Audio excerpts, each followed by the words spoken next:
Now this video might get a lot of dislikes, लेकिन just listen to my opinion or watch this video till the end and tell me कि was the consoles really ready for the launch, the next gen consoles जिधर हम PlayStation 5 और Xbox Series X की बात कर रहे हैं. I believe that कि ये consoles थोड़े से delay हो जाने चाहिए थे and Sony और Microsoft should have at least launched it by the end of 2021 क्योंकि these consoles are not ready yet और मेरे ख्याल में ये एक unfinished mess है और मेरे पास इसके लिए काफ़ी ज़्यादा reasons हैं and that is exactly what I'm gonna tell you in today's video. All the problems जो हमें इस वक्त नए consoles के साथ face करनी पड़ी हैं, अगर कंपनीज ने इनको कुछ देर बाद लॉन्च किया होता तो शायद हमें ये सब प्रॉब्लम्स देखने को ना मिलती. तो अगर अभी तक आपने इस चैनल को सब्सक्राइब नहीं किया, make sure you subscribe it right now ताकि आपको इस तरह की और गेमिंग से रिलेटेड वीडियोस और न्यूज़ मिल सके. Let's talk about it. Okay, तो first of all I think कि दोनों कंसोल्स में गेम्स काफ़ी ज़्यादा कम है. PlayStation 5 की जो मेन हिट इधर हमें देखने को मिली, that was Spiderman Miles Morales, लेकिन ये गेम हमें PlayStation 4 में भी देखने को मिल रही थी. कुछ काफ़ी ज़्यादा गेम्स के हमें रीमास्टर देखने को मिले लाइक डीमन सोल, जो 2 जनरेशन पुरानी गेम्स हैं, एंड काफ़ी कम गेम्स हमें इस वक्त दोनों कंसोल्स पे देखने को मिल रही है. स्पेसिफिकली PlayStation 5 पे, Xbox पे भी हमें इस वक्त कोई खास फर्स्ट पार्टी गेम देखने को नहीं मिली एंड गेम्स की कलेक्शन इस वक्त काफ़ी कम है as per the consoles are launched. अब गेम एसेंशियली काफ़ी बड़ी प्रॉब्लम है, लेकिन that is not it. Games से भी बड़ी प्रॉब्लम जो इस वक्त हमें देखने को मिल रही है, that is essentially the storage problem in both of the consoles. अब PlayStation 5 में हमें जो यूजेबल स्पेस मिलती है दैट इज़ अराउंड 667 GB और मॉडर्न 2021 के जो AAA टाइटल्स हैं, आई गेस उसकी सिर्फ 3 गेम्स आप डाउनलोड करो तो आपका 667 GB यूज़ हो जाता है. एंड उसके बाद आप क्या कर सकते हो, you just got to delete a game अगर आपने चौथी गेम खेली है और आप वो दोबारा डाउनलोड करो.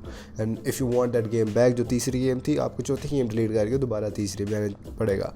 और दैट इज़ नॉट इट. आप इन्वेस्टमेंट करने के लिए तैयार हो and you want an expendable storage, तो इस वक्त PlayStation 5 की NVMe स्लॉट डिसेबल है and you can not expand the storage in any way. On the other hand Xbox at least हमें ये ऑप्शन देता है कि हम अपनी गेम्स अपनी स्टोरेज एक्सपेंड कर सकते हैं यूजिंग एन एक्सटर्नल SSD, लेकिन सोनी की तरफ से हमें ऐसी कोई ऑप्शन नहीं मिली. तो that is a very big deal कि अगर सोनी NVMe स्लॉट के लिए रेडी नहीं था तो Sony should not have launched the PlayStation 5 क्योंकि ये इस वक्त सिर्फ यूज़र्स का एक्सपीरियंस खराब कर रहा है. अब सोनी इस समर में प्लान कर रहा है NVMe स्लॉट को एनेबल करने के लिए, तो अगर ये समर में एनेबल होना था तो why are we having a lot of mess before. अब मुझे नहीं पता कि Xbox ये कर सकता तो सोनी क्यों नहीं कर सकता. आई थिंक सोनी सिर्फ अपनी SSD बेचकर एक्स्ट्रा पैसे कमाना चाहता है. अब ये थोड़ी एप्पलिश अप्रोच है जो सोनी कर रहा है, like selling their own products to make more money. और डेफिनेटली जो सबसे बड़ा रीज़न है that is the availability of the consoles.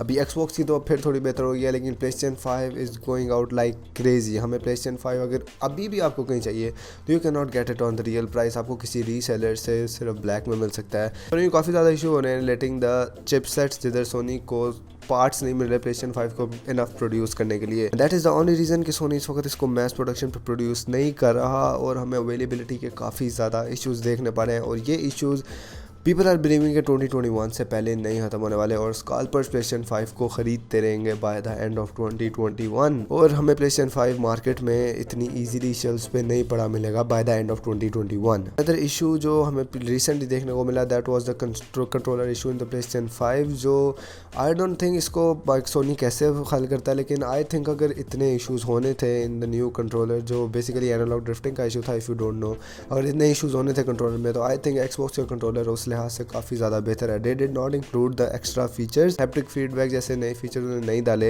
लेकिन their controller is still perfect.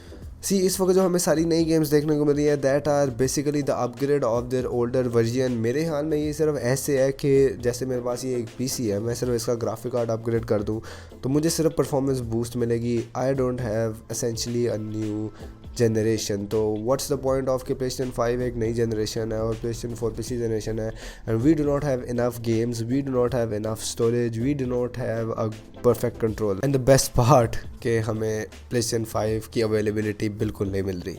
तो I think PlayStation and essentially the Xbox भी गेम्स की वजह से should have been delayed by the end of 2021 ताकि हमें एक परफेक्ट लॉन्च मिलता for the both of the consoles.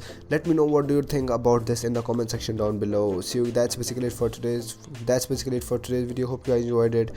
Make sure to drop a thumbs up and subscribe this channel down below. See you guys in the next one. Allah Hafiz.